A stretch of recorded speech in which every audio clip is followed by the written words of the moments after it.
Muhammad Ali. The name itself resonates with power, legacy, and profound impact that transcends the sport of boxing. But beyond the iconic matches, the flashy punches, and the famous quotes, there's an untold story, one that reveals a deeper side of the man we know as the greatest.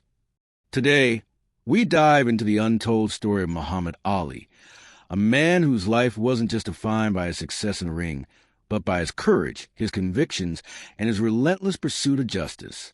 This is the story of Ali, the man behind the legend. Born Cassius Marcellus Clay Jr. on January 17, 1942, in Louisville, Kentucky, Ali's story begins in humble surroundings. Raised by his mother, Odessa O'Grady Clay, and his father, Cassius Clay Sr., Ali's early life was one of economic hardship, with his family often struggling to make ends meet. But despite these challenges, Ali was instilled with a sense of purpose early on. At the age of 12, Ali's life changed forever. His bike was stolen, and in a fit of rage, young Cassius vowed to find the thief. This anger led him to the local gym where he met a man who would become his mentor, Joe Martin. Joe Martin was a boxing coach, and when Cassius explained that he wanted to learn a fight, so he could get back at the thief, Joe, in a calm yet firm manner, told him, "You need to learn how to fight, not how to get back at someone." And so, Ali began his journey into boxing, a journey that would take him from an angry 12-year-old boy to one of the most revered athletes in history. It's easy to see Ali's talent, his lightning-fast footwork, and his unparalleled speed. But what we often overlook is his determination and the unwavering belief he had in himself, even from those early days. While most kids might have quit when faced with setbacks, Ali pressed on, believing that greatness was not just a possibility, but his destiny. By the time Ali was in his teens, he had become a sensation in the boxing world. He had already started to show his characteristic bravado, not just with his fists, but with his words. He would tell anyone who would listen that he was the greatest, even before anyone else believed it. His confidence wasn't arrogance. It was a belief in a future that he would create, no matter the obstacles. The early years of professional boxing. At the age of 18, Ali's boxing career was launched in spectacular fashion when he won the gold medal in the 1960 Rome Olympics. His victory was celebrated across America, and his energy, charisma, and personality quickly made him a media sensation. However, it was his unshakable belief in himself that set him apart from the rest. While other boxers were humble, Ali was not afraid to boast, to claim his greatness publicly. "I am the greatest," he would proclaim. He didn't just want to be known as the best boxer.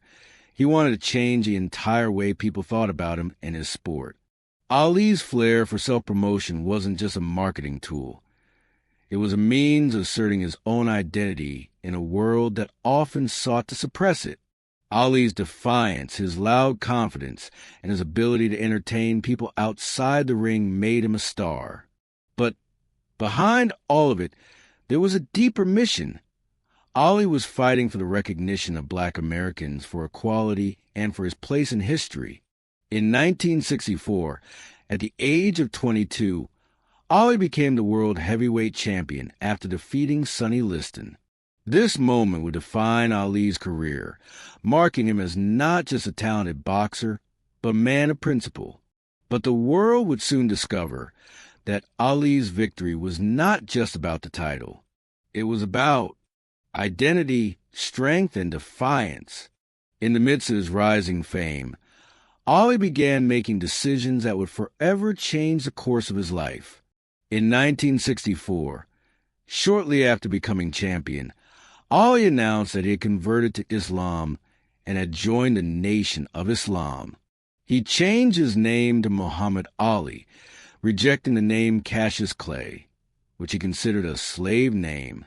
For many, this was a shocking move. But for Ali, it was a decision rooted in his deepening understanding of who he was and what he stood for. His conversion to Islam was not just a religious choice. It was a political statement. In an era when Black Americans were fighting for their rights in the civil rights movement, Ali's decision to embrace Islam and reject the mainstream social and political structures was a powerful act of defiance. The reaction from the public was mixed. Many saw Ali as a hero for his courage, while others branded him a radical. But Ali stood firm in his beliefs, refusing to bow down to the pressures of public opinion. His conversion was a part of his larger fight for self-determination, for racial equality, and for his right to be unapologetically Black and proud. Another defining moment in Ali's life came in 1967, when he was drafted into the Vietnam War. At the peak of his fame, Ali was suddenly thrust into a moral and ethical dilemma. He refused to serve, citing his religious beliefs and his opposition to the war. "I ain't got no quarrel with them Viet Cong," Ali famously said. "No Viet Cong ever called me nigger." His stance was controversial, especially in a time when the government and many in society expected young men to fight for their country. As a result, Ali was stripped of his boxing titles and banned from the sport for nearly 4 years. He became a martyr in the eyes of many, but also a villain to others. His stance came at a significant personal and professional cost. However, Ali remained steadfast, convinced that the war was wrong and that his beliefs were more important than his career. His refusal to serve highlighted his courage not just in the ring, but in life itself. Ali had chosen his values over fame, his conscience over popularity. In 1971, after a long legal battle, Ali's conviction was overturned, and he was reinstated to the boxing world. The world watched as he made his highly anticipated return to the ring, facing off against Joe Frazier in what will become one of the most iconic matches in boxing history. The fight, known as the Fight of the Century, was a brutal, grueling battle. It ended with Ali's first professional loss, but the fight was symbolic in many ways. It showed the world that Ali was back, that his spirit could not be broken, no matter the setbacks. Ali's comeback was not just about boxing. It was about reclaiming his voice, his identity, and his place in the world. The victories, including his famous Rumble in the Jungle against George Foreman and Thriller in Manila against Frazier, solidified his legacy as the greatest boxer in the world. But these fights were more than just about titles and money. They were about demonstrating the power of resilience, of overcoming obstacles, and of never losing sight of one's purpose. Muhammad Ali's legacy is defined not just by his success in the ring, but by the way he changed the world. After his retirement, he continued to fight for the causes he believed in, using his fame to advocate for peace, racial equality, and human rights. He became a global ambassador, traveling the world to promote unity and understanding. Even in his later years, as his health declined due to Parkinson's disease, Ali remained a powerful symbol of courage and strength. He continued to inspire millions, not just as a boxer, but as a human being who never compromised on his values. He was a man who showed that true greatness lies not just in achievements, but in the impact we have on others and the courage we show in the face of adversity. The untold story of Muhammad Ali is a story of courage, resilience, and unwavering conviction. It's a story that goes beyond boxing, beyond fame, and beyond records. It's a story of a man who stood up for what he believed in, even when it cost him everything. Ali was, and will always be, a symbol of strength and hope.